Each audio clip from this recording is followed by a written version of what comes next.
You know how people say that black women are the most educated demographic of people in America? Yeah, well, this is one of those videos that's gonna make you realize just how true that is. The entire concept of logic is anti-black. You know, every single day when I go on Twitter, I see so many people say this exact same thing. It's just that on Twitter, they kinda word it slightly differently. But let's zoom out for some context. Western philosophy built its idea of reason by defining who wasn't rational. To be logical meant being European, male, and civilized. It's like, you do know you can just kind of like Google the definition of logic, of logical, and you can like see what the actual definition is. It's not that complicated. It's everything blackness was imagined not to be. I'm sorry, but black people's brains in America are so broken, but they literally see racism everywhere.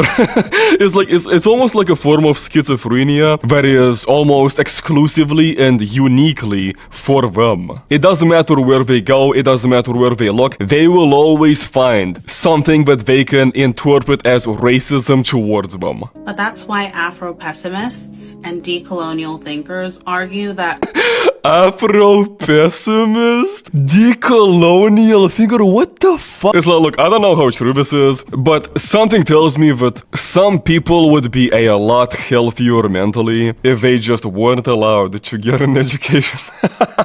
Sylvia Rivera's book goes on to expose this myth, the myth of linear progress, and how that erased indigenous cyclical time, therefore trapping the global south in someone else's timeline. Okay, so that I actually think I do know what she's referring to there. And the only reason why is because a while ago there was another video being shared on Twitter of another woman that was talking about some African philosopher that said that Africans have no concept of the future. What if I told you that for many African societies, the concept of the future doesn't exist? Genius.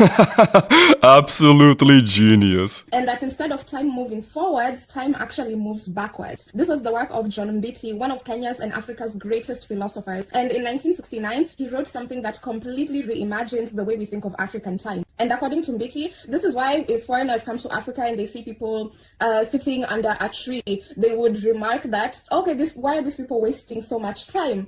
But in African thought, that sitting under a tree, it's not wasting time. It's either waiting for time or producing time. They think that sitting and doing nothing produces more time. For me, I think this Western idea of time as a commodity is what drives this Western obsession of progress, development, and some promised future. And this difference shapes everything from politics, economics, to how we live our daily lives. Bro, that unironically explains so much. And finally, on the post-colony, which reveals colonial reason as a logic that made blackness the outer limit of the human. So when I say logic is anti-black, I mean the very rules of logic were written from an imperialistic point of view. So to think freely, we need to rebuild reason itself from the ground up. Okay, so what I got from this video is that this woman thinks that she is actually pretty smart and she has some smart ideas, but the world rejects her ideas because they're actually retarded.